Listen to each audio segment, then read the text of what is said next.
Thumbs up, 7 up, never give up. Thumbs up, 7 up, never give up, Prithiviraj Saminathan. If you believe that you should never give up in your life, raise your hands. Thank you. Contest chair, my fellow believers, I had the same belief that I should never give up. And that's why I proposed my love 13 times. Yes, same girl. She rejected me all the time, so I was about to give up. But my best friend here, Kavi, a thick brother I should say, is this tall. With his funny voice, he leaned towards me and said, "Buddy, 13 is not a lucky number. Maybe that's why she rejected you. Tomorrow, once more." I said, "No, Kavi, it's not working. Let's give up." My best friend looked into my eyes and said something really important. "Buddy, thumbs up, 7 up. Never give up."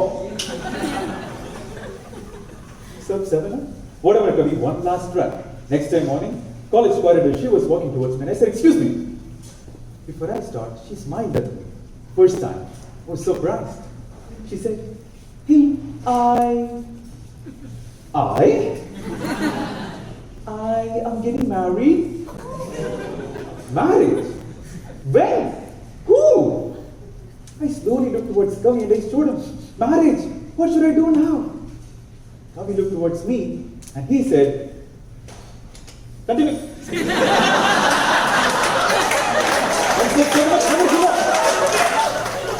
So I took the letter that I wrote, gave it to her, telling this: "You're getting married. I know this is going to be hard for you. Can you give this letter to your sister?" That day, I got a reply. I rushed, grabbed the letter and I read it. "For all your indisciplinary activities, we're suspending you for 3 weeks. Bring your parents, head of the department, computer science." Every time I wrote a letter to this lady, she gave it to the head of the department. Guess what? Technically, I proposed to my head of the department. 13 times. Following that, I had to bring my mom. We were standing in front of the HOD staff room, and the HOD agreed with the wrong attitude. "Look, computer science students should write computer programs, not love letters. Final warning, get lost." While I was standing there, embarrassed, ashamed, my best friend is back. He apologized. "Buddy, I know this is because of me. I'm terribly sorry. But I'm curious to know why she gave the letter to HOD. Can you ask her?" I kicked him. And I told Kavi, "Forget everything about this lady. Please, give up." My best friend looked into my eyes and said something really important. He said, "Buddy, thumbs up, 7 up." No. This time you go, I'll come with you. And he agreed for the deal. That evening, college bus stop, she was standing there with her sister, and Kavi approached. "Why you gave the letter to HOD? Huh?" I'm standing there thinking, this is going to be a tragedy for sure. But this lady gave a shocking response. She said, "I gave the letter to HOD because HOD is my mom." Kavi was stunned. He asked, "HOD, your mom? Mommy? Mommy promised." And he slowly turned towards me and asked, "HOD's daughters, what should I do now?" And I looked towards him and I said, "Continue."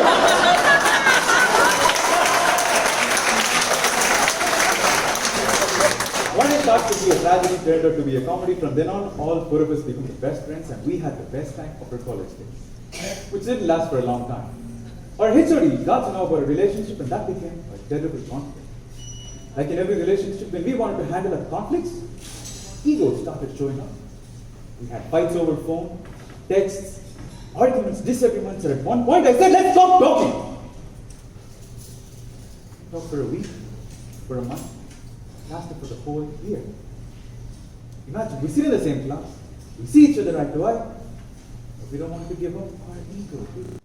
especially me. My ego was huge, big, tall and round, like Arvind Sundar. Every time they tried to talk to me, I would say, I am not going to talk to you. I know who I am. I don't care. Stay away. Push them away. Now in the last few days of the college days, and I received a phone call. I said, hello, on the other side. Hey, come speak with an accident. And he's dead.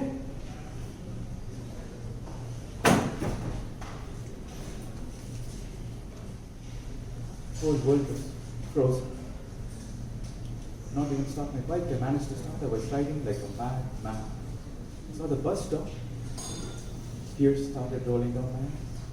I went to the hospital. I dropped the bike. I saw Kavi was there, wrapped in a plain white cloth like a unicorn.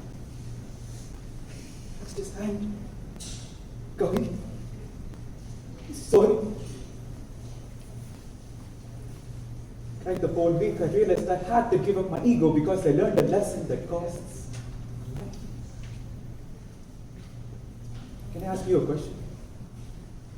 Have you pushed away your loved ones just because you are angry? Just because you are upset? Just because you don't want to talk? You don't want to give up that ego? That little tip of the iceberg can stop you from having good life experiences. It can pull you from nurturing a relationship. Your friends, your family, your people that you work with, and sometimes in yourself. Ladies and gentlemen, remember, ego will not show up in front of your face. It will hide and scream inside you. I know who I am. I don't care. I.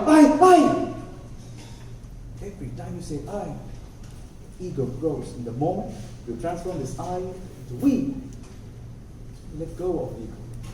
You see, life is magical.